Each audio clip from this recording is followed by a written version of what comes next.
ভারত থেকে দল গোছাবেন? দিল্লিতে শেখ হাসিনার সঙ্গে জয়ের সাক্ষাৎ।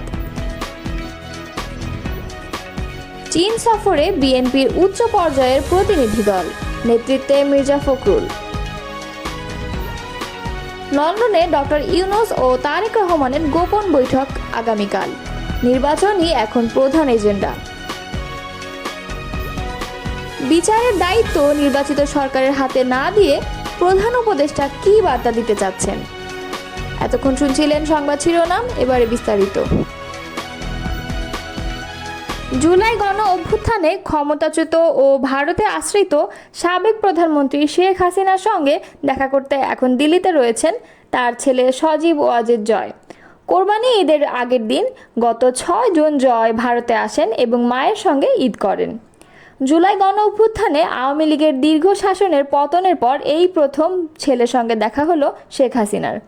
ভারতের নিরাপত্তা এজেন্সিগুলোর একাধিক সূত্র এবং ভারতে বসবাসরত বাংলাদেশ আওয়ামী লীগের একাধিক শীর্ষ নেতা বিবিসি বাংলাকে এসব তথ্য নিশ্চিত করেন। তবে দিল্লিতে অবস্থানরত বোন সাইমা ওয়াজেদ পুতুলের সঙ্গে জয়ের দেখা হয়েছে কিনা সেটি নিশ্চিত করেনি সূত্র। বিবিসি বাংলার প্রতিবেদনের অনুশিরোনামে সজীব ওয়াজেদ জয় ভারতে অবস্থান করে সেখানে পলাতক আওয়ামী লীগের নেতাদের সঙ্গে যোগাযোগ এবং দলীয় কার্যক্রম চালাবেন কিনা এমন একটা প্রশ্ন উঠেছে। তাতে বলা হয়, জয়ের এই সফর যতটা না রাজনৈতিক তার চেয়ে বেশি পারিবারিক। মায়ের সঙ্গে ঈদ উদযাপনের জন্যই ভারতে গেছেন জয়। বাংলাদেশে কার্যক্রম নিষিদ্ধ আওয়ামী লীগের নেতাদের উদ্ধৃত করে প্রতিবেদনে বলা হয়, সজীব ওয়াজেদ জয় সম্প্রতি যুক্তরাষ্ট্রের পাসপোর্ট হাতে পাওয়ার কয়েকদিন আগে যুক্তরাষ্ট্রের গ্রিন কার্ড পান। গ্রিন কার্ড পাওয়ার পর থেকে তার ভারত ভ্রমণ নিয়ে আলোচনা চলছিল। ভারতীয় নিরাপত্তা এজেন্সিগুলো সূত্র জানানো যাচ্ছে যে প্রাথমিকভাবে মাস কয়েক পর জয়ের ভারতে যাওয়ার কথা ছিল। দেশটির পররাষ্ট্র মন্ত্রণালয়ও তার ভারতে যাওয়ার ব্যাপারে সবুজ সংকেত দিয়েছিল। তবে সেই সফরে এগিয়ে এনে 6 জুন দিল্লিতে যান সজীব ওয়াজেদ জয়। নিরাপত্তা এজেন্সির সূত্রগুলো বলছে, বিমানবন্দর থেকে যথাযথ নিরাপত্তা দিয়েই তাকে পৌঁছে দেওয়া হয় শেখ হাসিনার গোপন ঠিকানায়। সেখানে শেখ রেহানাও রয়েছেন। ভিআইপিদের যেভাবে পাইলট কার সহ সামরিক পোশাক পরিহিত নিরাপত্তা রক্ষীদের ঘেরা টোপে নিয়ে যাওয়া হয়, ঠিক সেভাবে সজীব ওয়াজেদ জয়কে বিমানবন্দর থেকে নেওয়া হয়নি। তবে কড়া নিরাপত্তা ছিল, আর পুরোটাই করা হয়েছে অত্যন্ত গোপনে। আওয়ামী লীগের সূত্রগুলো জানাচ্ছে, শেখ হাসিনার কাছে এসে জয় রাজনৈতিক আলোচনা করেছেন ঠিকই, তবে ভারতে থেকে গিয়ে দলের কাজকর্মে সশরীরে যোগ দেওয়ার অভিপ্রায় নেই সজীব ওয়াজেদ জয়ের। একটা সময় অবশ্য শোনা গিয়েছিল যে ভারতে সফরে এসে মিস্টার ওয়াজেদ কলকাতাতেও আসতে পারেন।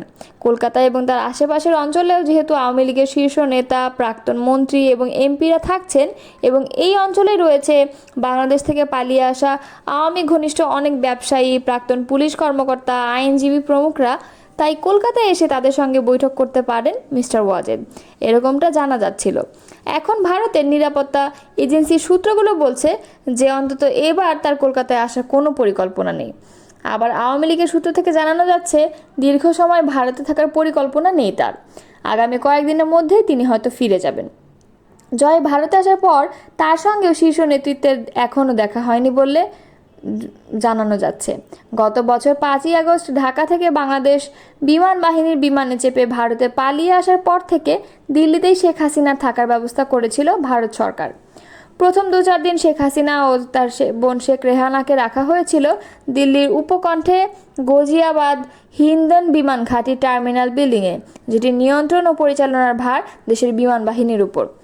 ভারতের স্বরাষ্ট্র মন্ত্রণালয়ের এক শীর্ষ কর্মকর্তার তথ্য মতে, movements and visits as little as possible, অর্থাৎ শেখ হাসিনাকে এক জায়গা থেকে আরেক জায়গায় নিয়ে যাওয়া কিংবা তার সঙ্গে অন্যদের দেখা করানোর ব্যবস্থা, এটাও যতটা সম্ভব এড়ানোর চেষ্টা করা হচ্ছে। তবে শেখ হাসিনা মুভমেন্টস বা ভিজিটস যে পুরোপুরি বন্ধ তা নয়। বিএনপির মহাসচিব মির্জা ফখরুল ইসলাম আলমগীরের নেতৃত্বে দলটির একটি উচ্চ পর্যায়ের প্রতিনিধি দল চলতি মাসের শেষ দিকে চীন সফরে যাচ্ছেন। চীন সরকারের আমন্ত্রণে এই সফর অনুষ্ঠিত হতে যাচ্ছে বলে নিশ্চিত করেছেন বিএনপির মিডিয়া সেলের সদস্য সাইরুল কবির খান। জানতে চাইলে সাইরুল কবির খান ঢাকা পোস্টকে জানান, বিএনপির মহাসচিব মির্জা ফখরুল ইসলাম আলমগীর নেতৃত্বে একটি উচ্চ পর্যায়ের প্রতিনিধি দল চলতি মাসের শেষে চীন সফরে যাবেন। সফরটি হচ্ছে চীন সরকারের আমন্ত্রণে, তবে বিএনপির পক্ষ থেকে সফরের নির্দিষ্ট তারিখ, অংশগ্রহণকারী সদস্যদের তালিকা এবং সফরের বিস্তারিত কর্মসূচি এখনও আনুষ্ঠানিকভাবে প্রকাশ করা হয়নি। সফরকালে চীনের কমিউনিস্ট শীর্ষ নেতাদের সঙ্গে বৈঠক, দ্বিপাক্ষিক সম্পর্ক উন্নয়ন এবং রাজনৈতিক অভিজ্ঞতা বিনিময়ে বিষয়গুলো গুরুত্ব পাবে বলেও জানান বিএনপি নেতারা আরও বলেন, এই সফরের মাধ্যমে বিএনপির আন্তর্জাতিক মিত্র চীনের সঙ্গে সম্পর্ক আরও জোরদার করা হবে। বিশেষ করে সাম্প্রতিক বছরগুলোতে চীন বাংলাদেশ সম্পর্ক নতুন মাত্রা পেয়েছে। বাংলাদেশের অন্যতম বৃহৎ উন্নয়ন সহযোগী হিসেবে পাশে রয়েছে চীন। ফলে দলগত ও আগামী দিনে বিএনপির রাষ্ট্র ক্ষমতায় আসলে চীনের সঙ্গে সম্পর্ক উন্নয়নে এই সফর কাজে লাগবে। এপ্রিল নয়, ফেব্রুয়ারির প্রথমার্ধেই তারিখ নিয়ে সমঝোতা হতে পারে। আলোচনা ব্যর্থ হলে কঠিন সংকটে পড়বে দেশ। জনস্বার্থেই এই ঐতিহাসিক বৈঠকের আলোচনা গোপন রাখার জরুরি অভিমত বিশ্লেষকদের। প্রধান উপদেষ্টা ডক্টর মোহাম্মদ ইউনূসের সঙ্গে বিএনপির ভারপ্রাপ্ত চেয়ারম্যান তারেক রহমানের ঐতিহাসিক বৈঠক হতে যাচ্ছে আগামীকাল শুক্রবার। লন্ডনে প্রধান উপদেষ্টার সঙ্গে ডরচেস্টার হোটেলে বৈঠকটি হবে রুদ্ধদ্বার। স্থানীয় সময়ে সকাল 9টা থেকে 11টা পর্যন্ত 2 ঘন্টার 1-to-1 বৈঠক। এই কারণে বৈঠকের এজেন্ডা নিয়ে জনমনে আরও বেশি চাঞ্চল্য ও উৎসাহ তৈরি হয়েছে।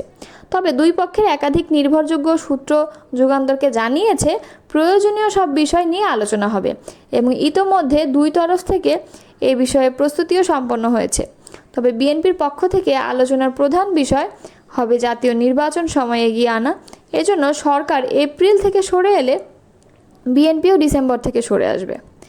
সেক্ষেত্রে ফেব্রুয়ারির প্রথমার্ধে নির্বাচনের সময় নির্ধারণ করায় আলোচনা সমঝোতার প্রধান বিষয় হয়ে দেখা দিতে পারে।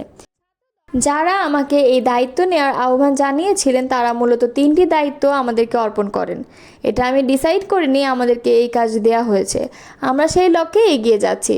বুধবার লন্ডনের চ্যাথাম হাউসে আয়োজিত সংলাপে কেন পরবর্তী নির্বাচিত সরকারের হাতে বিচারের দায়িত্ব ছেড়ে দিচ্ছেন না সাংবাদিকের করা এমন এক প্রশ্নের জবাবে এসব কথা বলেন প্রধান উপদেষ্টা ডক্টর মোহাম্মদ ইউনূস। আগামী জাতীয় নির্বাচনে বিষয়ক এক প্রশ্নের জবাবে প্রধান উপদেষ্টা বলেন, সব দলের অংশগ্রহণে একটি অবাধ, সুষ্ঠু ও নিরপেক্ষ নির্বাচন অনুষ্ঠিত হবে। নির্বাচনের মাধ্যমে যে সরকার গঠিত হবে সেটিতে কোনো দায়িত্বে থাকার ইচ্ছে নেই।